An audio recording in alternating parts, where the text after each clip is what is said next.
Привет! Сегодня мы поговорим о всех возможных причинах проблем со сном. В описании будут ссылки на ролики о том, что с этим делать. Ну что ж, давайте начнем с самого начала. Допустим, вы любите кофе. Вы пьете слишком много кофе, а в нем есть кофеин. Это запросто может помешать ночному сну. Но также не забывайте и про чай. В чае есть кофеин. Возбуждающие вещества есть и в шоколаде. Если переесть шоколада, то будет трудно заснуть. Есть оптимальный объем физических нагрузок. Если вы его превысите и почувствуете, что пульс перед сном просто бешеный, у вас грохочет в ушах, когда вы лежите на подушке, значит, нагрузка слишком высока. Исправить это легко, тренируйтесь полегче. А еще подолгу гуляйте. Если у вас проблемы со сном, я очень рекомендую длительные прогулки, желательно по вечерам. Почти никакого стресса, много кислорода, полезно для надпочечников. Особенно, если вы весь день сидите за компьютером, как я. Мне постоянно приходится заниматься спортом, гулять, выбираться на улицу. Ведь я сижу за этим треклятым компьютером весь день. И это тоже может плохо повлиять на сон. Есть еще две причины учащенного пульса. Первая — слишком кислотный pH. Скажем, вы принимаете много яблочного уксуса или пьете очень много камбучи, чайного гриба, на ночь. Из-за этого pH может стать слишком кислотным, пульс участится, и вы не сможете спать. У меня такое было, так что я знаю об этом не понаслышке. Еще одна причина — дефицит калия. Калий — это физиологическое успокоительное.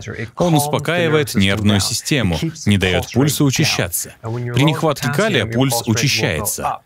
Или же вы едите слишком много простых углеводов, и они выводят калий из организма. Хорошие электролиты, где много калия, не дадут пульсу участиться, и давление не поднимется. Далее, углеводы. Если вы едите слишком много простых углеводов или сахара в первой половине дня, скажем, на завтрак блинчики, оладьи, апельсиновый сок и так далее, то под вечер вас неудержимо потянет на углеводы, и вряд ли вы устоите. И одно это может помешать вам спать. Какие микро- и макроэлементы необходимы для сна? По сути, это калий и магний. Нам нужно очень много калия и немало магния. Эти макроэлементы вы получаете из листовых овощей, из салатов, из овощей. Я рекомендую много овощей всем, за исключением тех, кто не может переваривать салат. Если перевариваете, ешьте как минимум 7 стаканов или даже больше, до 10 стаканов. Из них вы получите калий и магний. В те дни, когда я ем больше салата, я сплю чуть лучше. Мясо, рыба, яйца. Во всех этих белках много фосфора. Фосфор разгоняет нервную систему. Так что, если вы едите слишком много белка и недостаточно овощей, возможно, именно поэтому вы и не спите. Теперь о поздних приемах пищи. Это плохо только тогда, когда в еде слишком много жира. Если вы съедаете слишком много жира вечером, скажем, вы на кето-диете и второй прием пищи у вас ближе к вечеру, это может раздражать желчный пузырь, плохо влиять на пищеварение и мешать вам спать спокойно. Я советую съедать большую часть жира раньше, не на ночь. Есть пара вещей, которые могут помешать вам заснуть. Первое — просмотр новостей перед сном. Этого точно делать не надо. Посмотрите что-то юмористическое или почитайте книгу. Далее, ЭМП — электромагнитное поле. Если мобильник лежит прямо возле головы или рядом работает от сети еще какое-то устройство, очень часто это большой будильник или другой электронный прибор, они тоже генерируют ЭМП определенной частоты, и вы будете хуже спать. Так что не держите электронное устройство рядом с головой. Пожалуйста, никаких трансформаторов. Это может создавать проблемы. Свет. Темнота стимулирует выработку мелатонина. Мелатонин — это гормон сна. Он вырабатывается шишковидной железой. Если ваша комната ярко освещена, и вы, скажем, смотрите телевизор, уснуть будет трудно. Так что надо выключить свет. Свет должен быть неярким. Так вам будет легче уснуть. Дыхание. Вот что я советую. Если вы лежите, пытаетесь уснуть и не можете, сосредоточьтесь на дыхании. Если можете замедлить дыхание, 5 секунд на вдох и потом 5 секунд на выдох. Это успокоит нервную систему. Ведь когда тело испытывает стресс, вы дышите примерно так. Я преувеличиваю, но выдох занимает меньше времени, чем вдох. Их надо сбалансировать, это поможет уснуть. Также я советую спать на правом боку, просто потому что печень находится справа, а сердце слева, у большинства людей. Если спать на правом боку, сердце будет над печенью. Если спать на левом боку, то при жирной печени сердце будет испытывать давление и засыпать будет некомфортно. Лучше всего ложиться спать около половины 11-го. Это основано на циркадных ритмах или волнах, или гормональных волнах. Получается, что если пропустить этот момент и засидеться, скажем, за полночь, то уснуть, как правило, будет труднее. Ведь вы пропустили эту волну, и теперь надо ждать следующую, чтобы тело могло заснуть. Я советую ложиться в половине 11-го. Это хорошее время. Скажем, ложитесь в 10:15 и старайтесь заснуть к 10:30 или 10:45. Это очень хорошее время. Если ночью у вас в голове непрерывно крутятся всякие мысли, если вы просто не можете перестать думать, вам поможет витамин В1. Пищевые дрожжи — прекрасный источник В1. Иногда люди просыпаются из-за мышечных судорог, значит, не хватает калия и магния. Иногда надо больше морской соли. От судорог также помогает рассол. Если у вас нет электролитного порошка, или если вы съели мало овощей, но надо уснуть. Наверняка у вас дома есть рассол. Можете выпить его, и судороги быстро пройдут. Теперь о пищеварении. Если у вас есть такое состояние, как СИБР, ссылка внизу, это синдром избыточного бактериального роста. Слишком много бактерий не там, где надо. И вы добавляете овощей, то есть клетчатку, живот раздуется и будет трудно заснуть. Ешьте салат, только если уверены, что можете его переварить. Если не можете, в описании ссылка на то, как это уладить. Если у вас образуются газы или у вас расстройство желудка, это может быть вызвано сахарными спиртами.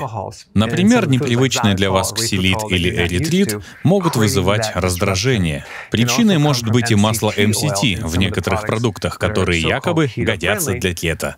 Но к нему надо привыкнуть и поначалу употреблять по чуть-чуть. Я лично принимаю свой продукт, формулу для сна. 1 капсула перед сном, в основном для надпочечников.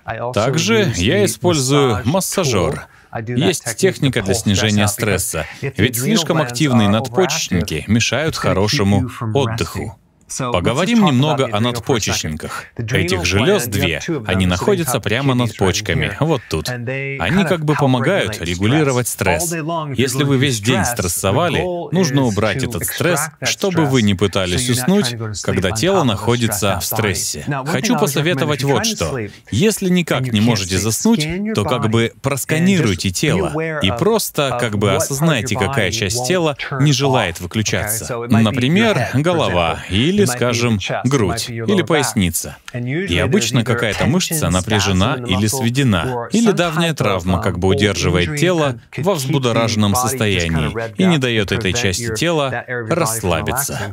Если у вас, к примеру, свело мышцу, есть много способов убрать этот стресс. Сделайте растяжку. В описании ссылка на мой вебинар про стресс. Там описана эта техника, можете попробовать. Я хочу кое-что добавить. Знаете, я заметил, что иногда, особенно когда человек ложится спать, но голова у него еще не устала, он вообще не бывает сонным. Обычно такое происходит из-за старой травмы головы. Интересная связь. Допустим, вы попали в аварию, что-то ударило вас по голове. Можете использовать технику по ссылке в описании, чтобы снять напряжение. Она отлично работает, но это просто к слову пришлось. Кроме того, если вы поругались с мужем или женой, получили плохие новости, умственный стресс не даст спать. Конечно, с этим надо разобраться, надо уладить ситуацию, прежде чем ложиться и попытаться уснуть, несмотря ни на что. Уснуть будет тяжело. Если имеет место боль или воспаление, или фибромиалгия, голову ломать не надо. В описании ссылка на способы избавиться от воспаления. Главный — интервальное голодание. Это очень и очень важно, если есть воспаление или боль. Есть и другие техники избавления от боли и напряжения в теле. О работе надпочечников многое говорит такой симптом. Вы просыпаетесь в 2 ночи. 2 часа ночи. Для надпочечников это прямо классика. Ведь в 2 часа ночи уровень кортизола самый низкий, понимаете? А в 8 утра самый высокий. Гормон надпочечников — кортизол. Это гормон стресса. Если кортизол слишком высокий раньше времени, в 2 часа ночи, то он вас разбудит. У меня такое было, еще как. И был синдром беспокойных ног. Синдром беспокойных ног — это просто дефицит витамина В1. Принимайте больше витаминов группы В, особенно В1. И откажитесь от сахара. У меня была такая проблема много лет назад, приходилось растирать ноги. Или вставать, чтобы дать выход этой энергии в ногах. 2 часа ночи. Но с надпочечниками может быть связано и то, что вы не засыпаете. Или же где-то за 30 минут до будильника вы просыпаетесь. Потратьте время на то, чтобы изучить надпочечники и улучшить их состояние.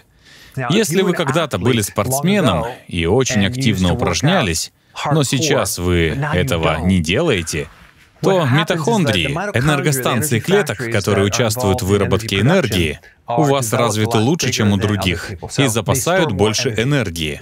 Так что вам надо не бросать, а продолжать упражняться, чтобы как-то тратить эту энергию. Если весь день сидите за компьютером и не упражняетесь, вся эта энергия остается в теле. Вы ложитесь, но в теле избыток энергии. Возможно, дело в том, что вы бывший спортсмен, и ваши митохондрии готовы запасать и использовать больше энергии. Вам нужно ее использовать. Делайте физические упражнения. Если у вас будет мочевой пузырь, причин может быть несколько. Обычно это инсулинорезистентность, это преддиабетическое состояние.